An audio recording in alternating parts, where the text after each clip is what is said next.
being undefeated still, 4-0. And it's not only the Mannadium card. So I think Tammy doesn't have Baron de Fleur anymore, sure. But she found ways to replace it, that's for sure. Because she does not only run... she runs multiple Nemesis cards in her main deck. She does not only run the Corridor, she also runs the Flag. And therefore, that means she's running Protoss in the main deck and Colossus in the extra deck. So this is going to be quite the combo deck here.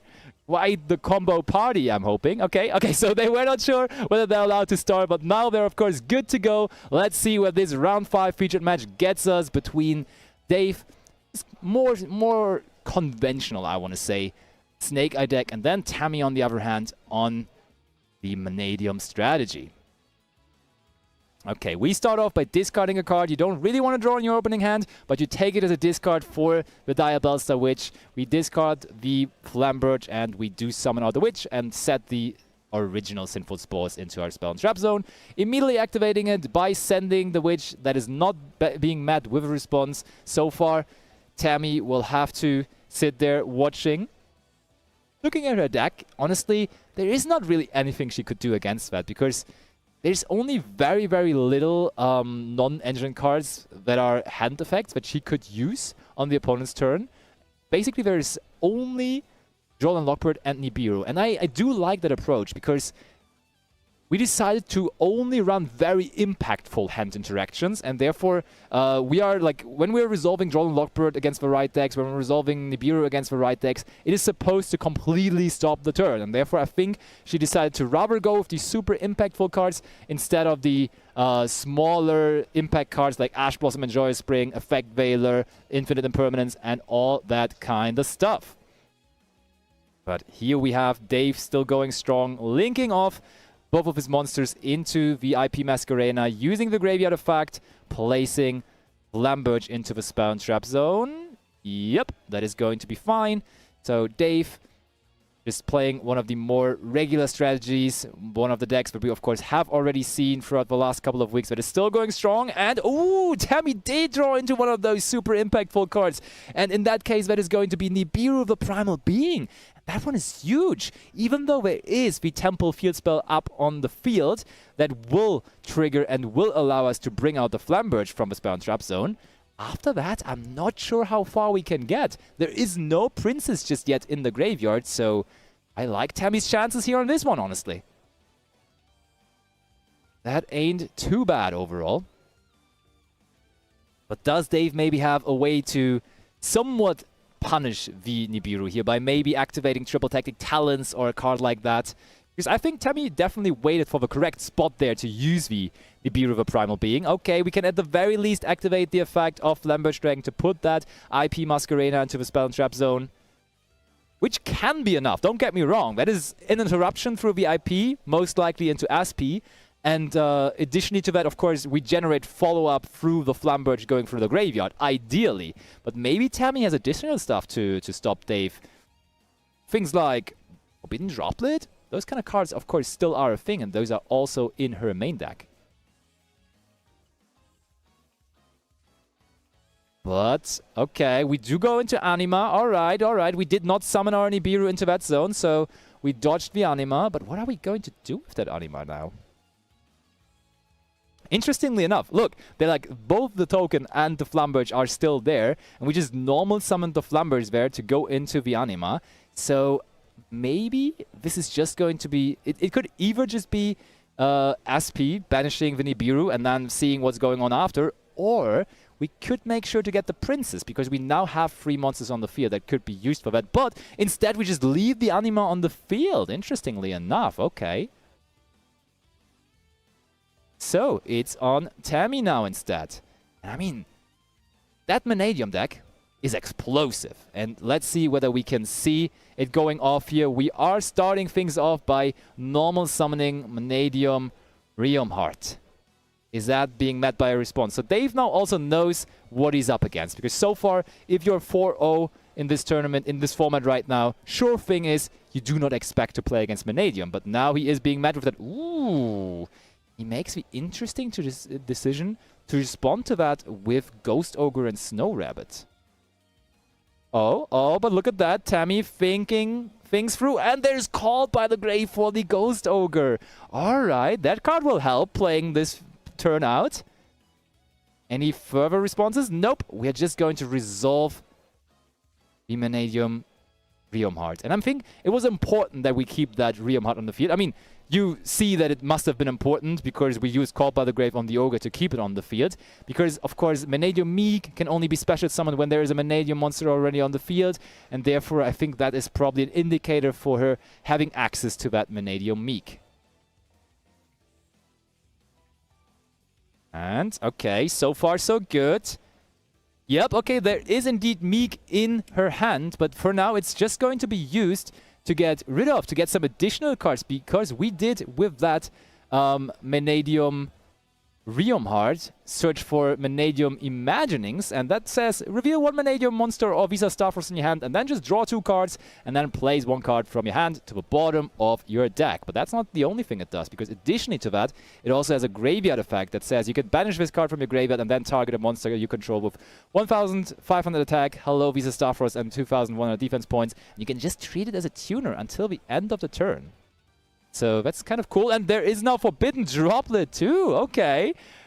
Tammy really having a bunch of super powerful cards here going second. There is the Mannadium Meek coming out now, being special summoned because there is already the Realm Heart. Oh, and look at that. There is also the field spell of the Scareclaw monsters. Of course, like the Mannadium deck always was a deck that combined all the different Visa field spells. So you could play Pearl Rhino, you can play Reichphobia, you can play all the different ones. Yet, now, sorry, now comes the effect of Visa Starfrost destroying the Mannadium Meek, and Tammy is off to the races. We had that Called by, we had that Forbidden Droplet, and we now have the power maybe here to play through, but oh, Dave wants to think this one through here.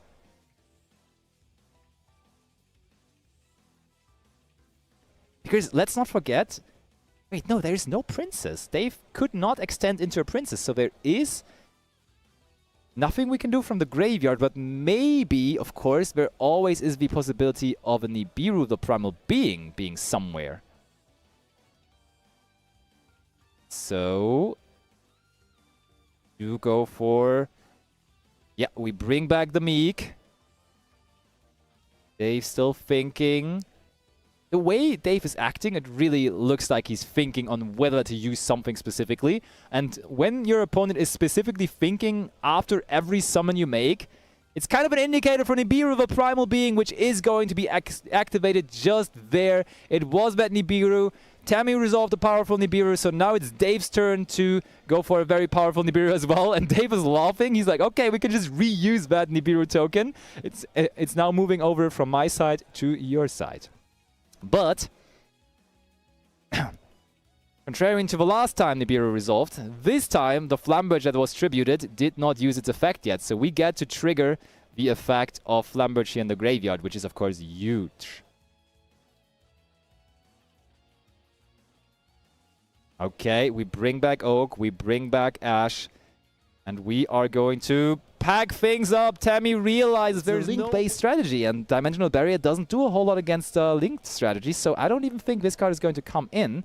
And on the other hand, when I'm looking at the side deck of Dave, he does have some good cards to bring in against Mannadium, and one of them is going to be Droll Lockbird. But first of all, we see a card that you also do not really expect from a regular Mannadium deck. We're going Tuning, and Tuning is going to fetch us Revolution Synchron from our deck, so this is looking beautiful. Great start right away. Let's hope we have something to pair this up with. We are going to send that top card from our deck to the graveyard, in that case being a DD Crow. Normal summon Scareclaw, Reichardt. Also uninterrupted, apparently. Oh, we're going to synchro with the... wait, oh, we didn't use the effect. Okay, that's a tell that maybe there is a rival in the hand. But with the Revolution Synchron, together we are going into Ancient Fairy Dragon. That card is indeed ancient. It's so old, but it's also right now undefeated in the tournament. And as you may have forgotten, as this card is so old, we could just search out a field spell here from our deck, but that is getting denied by Dave And Dave is going to use Infinite Impermanence on it. But Revolution Synchron is now going to come back to the field. And, okay, that was Mannadium Rhymeheart there being sent to the graveyard.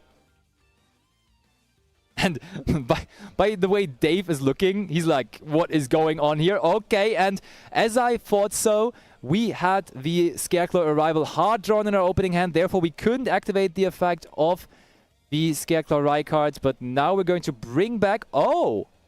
Wait, I think we can still use it here. Okay, we just wanted to play around cards like Ghost Ogre and those. So that was very smart by Tammy, just actually ruling out any chance of getting interrupted there. And we can just use the Scareclaw Arrival now, bring back the Rai card, use the effect of it. And now, as we use the effect here, while 3 monsters in defense position, we get to draw an additional card. So that was even better, even stronger. Perfect execution here by Tammy, and we are now bringing out the next Synchro monster.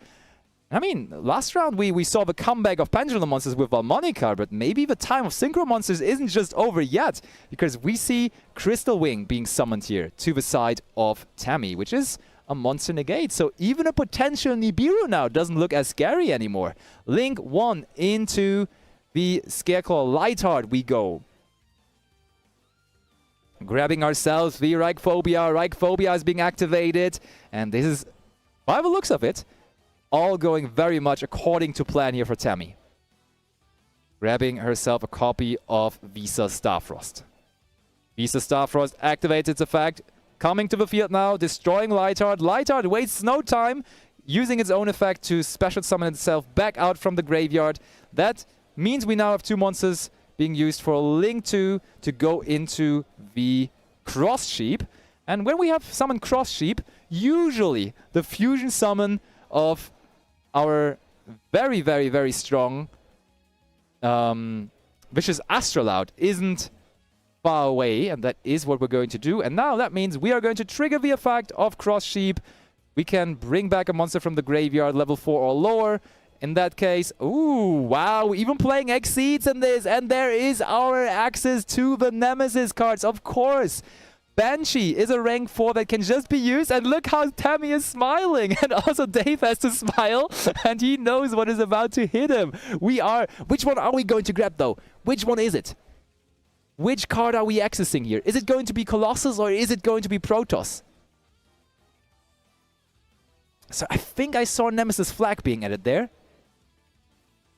And Dave knows what is about to come. Dave knows. Okay, okay. Yep, there is Protoss. Protoss indeed is going to come down here. Alright, alright. Oh, we're not done yet. Okay, what's this one now? That is another Link summon. Alright, let's just summon SP Little Knight. I mean, a lot of decks are, for example, Snake Eye. For them, that is their main piece of interaction. But for Tammy right now, it's just another monster that she summons along the way because she has so many monsters on the field. So she may as well do it. Okay, then the Banshee is coming back. Okay, there comes Protoss. We're banishing the Banshee from the field. We're banishing the Ancient Fairy Dragon. And here comes the Protoss. Protoss, what are we calling? We're calling Fire. We destroy the Nemesis Flag. And that is a pretty good feeling, let me tell you that. Calling Fire, the Fire attribute against the Fire deck of the format, against Snake Eye. Let's see how much Dave can do without being able to summon Fire monsters here on his turn. There's Aspie Little Knight. There's a monster negate in the form of Crystal Wing. Of course, is the effect of Protoss resolving, applying. So no fire monsters for Dave here. It's just such a strong setup, honestly.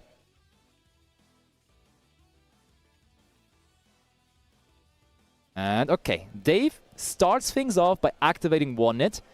To be fair, Wanted is giving you access to the part of your deck that is not going to be relying on summoning fire monsters, because now we get to search a dark monster. But what is that Witch going to do on its own? Or are we even going to search Witch? Because we could also just search Snake Eye Diabellstar. Of course, it is going to be the Witch, though. Okay.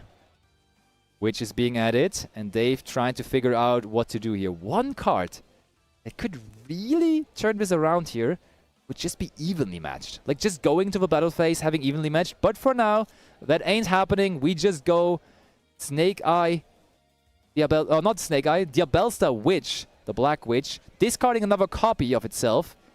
And we're now trying to set one card from the deck. Oh, okay, we just used Forbidden Droplet on that, sending our own field spell. I like that by Tammy. Tammy just trying to play around things like Triple Tactic Talons, Triple Tactic Thrust, not willing to activate any kind of monster effects just yet when there is no need to, and that Droplet was just doing the trick for the moment. So does Dave have a way out of that? Because now, additionally to the Witch not resolving, it's also not big enough anymore to attack over SP Little Knight, which is crucial here at this point. Because it was also, of course, halved in its attack.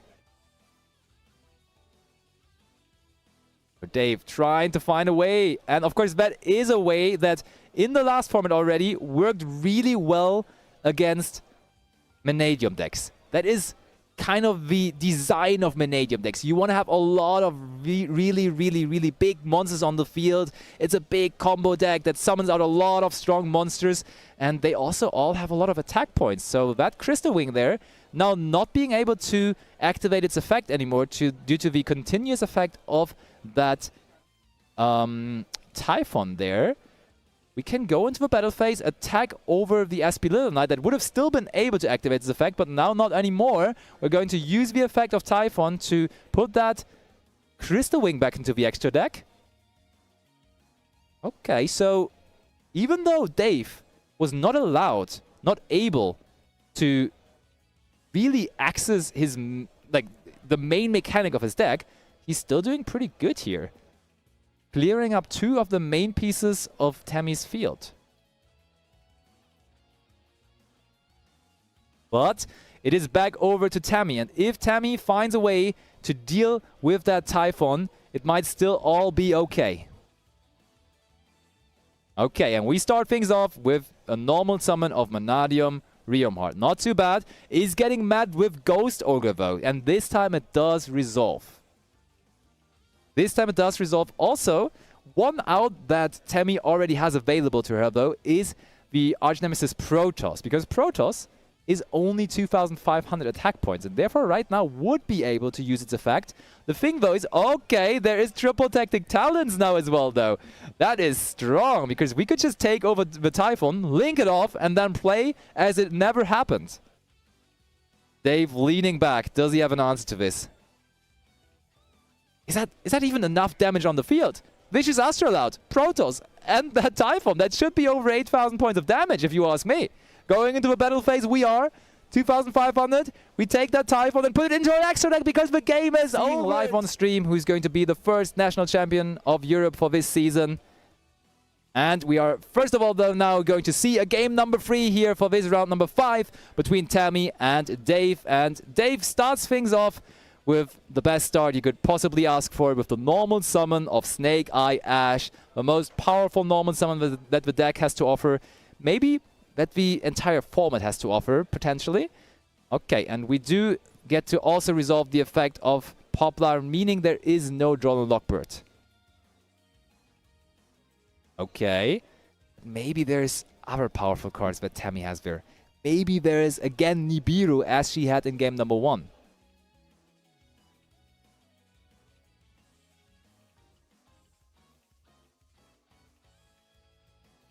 And okay, they figuring out how to do this.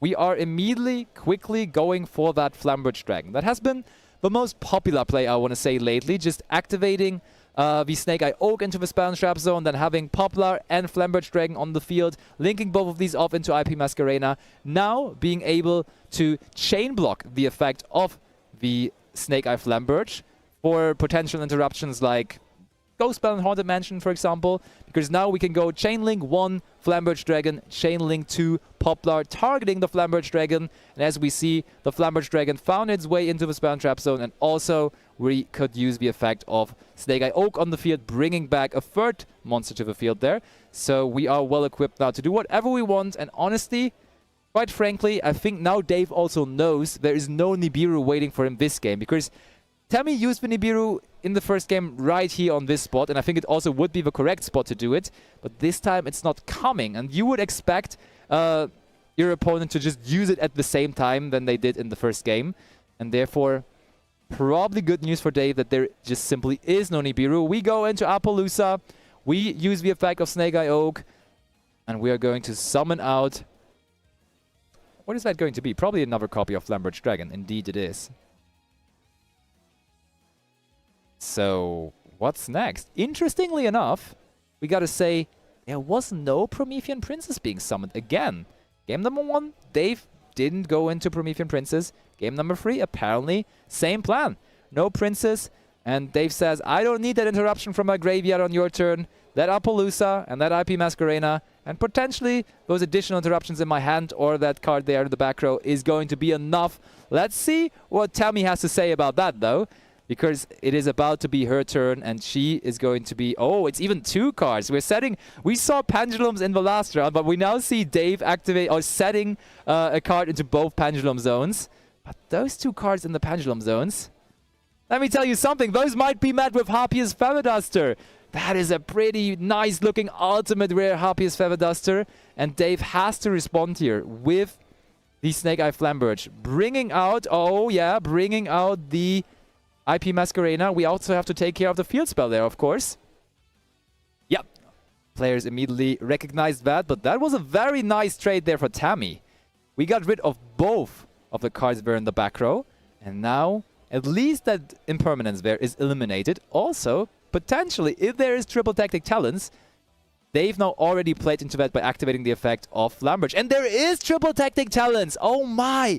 We can now potentially just take the Appaloosa. This is very, very, very big, because we can take the Appaloosa, and if we take the Appaloosa, we can then negate opponent's effects. But oh my, that is a super strong way of Dave to play around that Appaloosa, because of that Appaloosa take. We are linking these 3 monsters into a Promethean Princess. I have never seen that. We just summon our Promethean Princess on our opponent's turn, and that now is locking Tammy into fire monsters, and I'm not sure whether she has a way to deal with that, honestly. Whether she has any fire monsters in her extra deck. Let me just quickly look it up. There, of course, is the Infernal Banshee that she summoned last game, but that is a rank 4 monster. How do you even get to that point? And looking at her main deck, I don't think there actually is a way to deal with this. Maybe a tribute summon of some sort? We'll have to see. Okay. So, funnily enough, in game number 2, Protoss made sure that Dave was not able to summon fire monsters. And now Promethean Princess in game number 3 is making sure that Tammy is not summoning anything but fire monsters, but there is the quick answer to it, immediately getting rid of the Promethean Princess there. That was a quick one. We can just destroy it there quite easily. Yup, that was a convenient and easy way to out this, honestly. Of course, the Flambridge Dragon also resolved in the meantime, but now I mean, funnily enough, now the Promethean Princess interruption is there. We didn't have it on our opening turn, but now in a super weird way, we brought it into the graveyard and we still have fire monsters on the field. So let's see whether Tammy can play for that Promethean Princess. Okay. Let's go on. Oh, very good point. It was actually summoned with IP. So maybe we have to check with the judges whether that even was possible to destroy it there. So yeah, I will make sure I just send someone over, because that indeed was summoned with IP Masquerena, and therefore we should definitely make sure to keep the game state accurate, because you cannot just destroy it that easily when there is a Promethean Princess. Like, sometimes people forget about the restriction of IP Masquerena. IP Masquerena says whatever monster you're summoning out, whatever monster is being link summoned using IP Masquerena as material, cannot be destroyed through card effects. Very good catch, everyone, and we are, of course, absolutely making sure that the game state is staying correct here. Therefore, we are quickly rewinding a little bit. And now the question again, though, is, does Tammy actually have a way to get rid of it?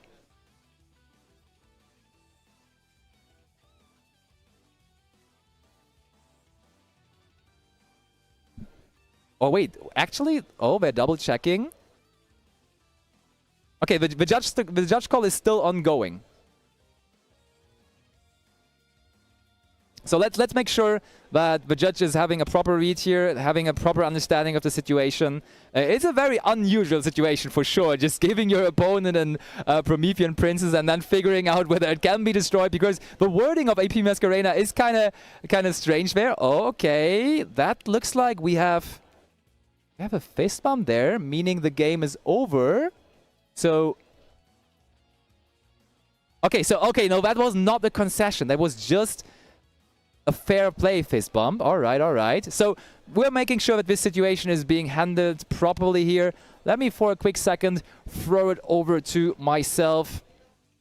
Let's bring on the card back to the table. Also, make sure that, sadly, whenever I'm going to my face cam, the timer will be reset. So the timer, we have the judge taking care of the timer, but the current timer is not quite accurate. So the judge has made a decision, though. We had to set a monster, and we apparently had no way to deal with that Promethean Princess, as it is apparently still protected. So that is something we learned there. Promethean Princess is still protected from being destructed, even though the opponent situation is interesting. All right, and that means we could only attack over the monster. Yeah, that Promethean Princess really put in the work there for Dave. It was a funny kind of interruption, but it was an interruption that worked out in the end. And there is the handshake. We have the game